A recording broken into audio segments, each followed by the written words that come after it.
6,2%. Selon l'INSEE, l'inflation en France a atteint 6,2% en octobre 2022.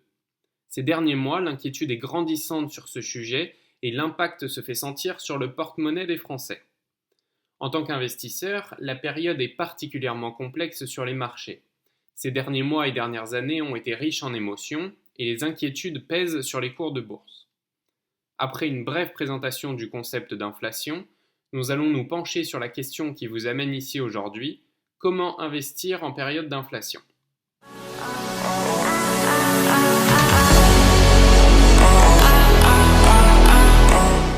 Tout d'abord, on peut définir l'inflation comme la hausse durable, généralisée et auto-entretenue des prix. L'inflation est évaluée à partir de l'évolution des prix d'un panier de biens et de services représentatifs de la consommation des ménages.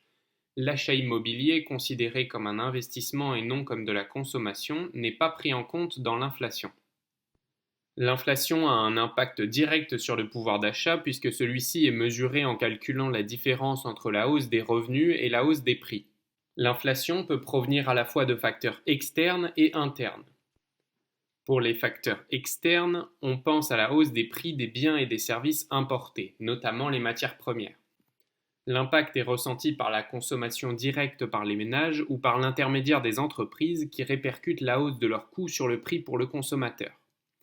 Pour ce qui est des facteurs internes, on pense à la hausse des salaires. Par exemple, en période de faible taux de chômage, les entreprises ont tendance à augmenter les salaires pour conserver et attirer les talents. Dans la même perspective, les entreprises répercutent cette hausse des coûts sur leurs prix, ce qui amène les salariés à vouloir des augmentations de salaire, et ainsi de suite. De manière générale, on associe une économie prospère, c'est-à-dire où la demande est supérieure à l'offre, à l'inflation, inflation qui reste contrôlée. Avec une forte augmentation cette année, l'INSEE estime qu'en octobre 2022, les prix à la consommation augmenteraient de 6,2%. Alors quel est l'impact de l'inflation pour les investisseurs?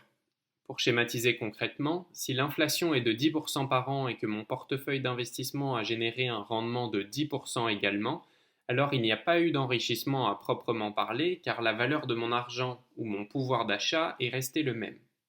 Ainsi, le retour sur investissement pourrait être négatif, même si une entreprise se porte bien.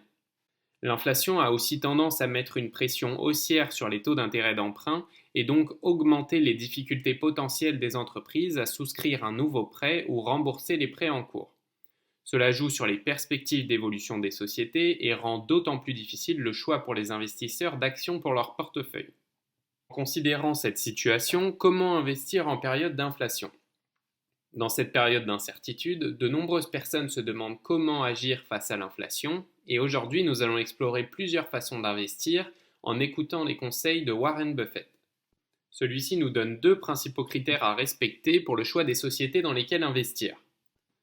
Il doit s'agir d'une société pouvant augmenter ses prix plutôt facilement sans avoir peur de perdre du volume d'affaires ou des parts de marché significatives, c'est-à-dire des sociétés avec une position dominante sur un marché, un produit de référence pour lequel les consommateurs ne peuvent pas se tourner vers une alternative moins chère trop facilement, que ce soit en termes de coût ou en termes de temps.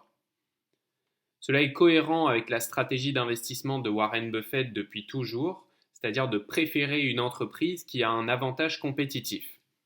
Par exemple, si vous avez déjà un environnement Apple chez vous, vous n'allez pas changer de téléphone parce que celui-ci est connecté à votre ordinateur, à votre télé, etc. Deuxième critère, la société doit avoir une capacité à augmenter son volume d'activité sans avoir trop de coûts supplémentaires.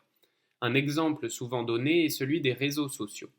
S'il faut 100 personnes pour faire fonctionner Facebook avec 1 million d'utilisateurs, il ne faudra pas 100 personnes de plus pour le faire fonctionner avec 2 millions d'utilisateurs.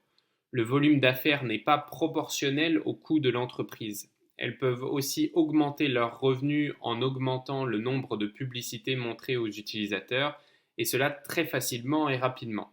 La baisse de leur marge n'a alors pas le même impact sur leurs profits que pour une société qui n'a pas ces mêmes capacités.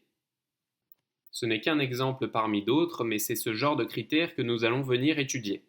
Il est très difficile de bien performer en tant qu'investisseur en période d'inflation et de forte inflation. Personne ne sait à l'avance la direction que va prendre le marché, même si certains aimeraient bien le faire croire.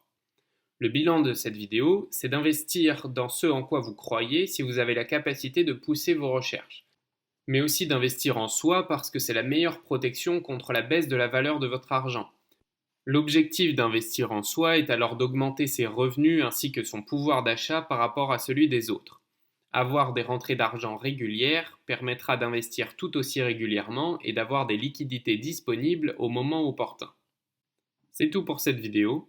Les temps sont difficiles, mais j'espère que cette vidéo vous aura permis de mieux comprendre comment vous orienter et gérer vos recherches d'actions et d'investissement. Si vous avez des questions ou des précisions à apporter, n'hésitez pas à le faire en commentaire. À très bientôt!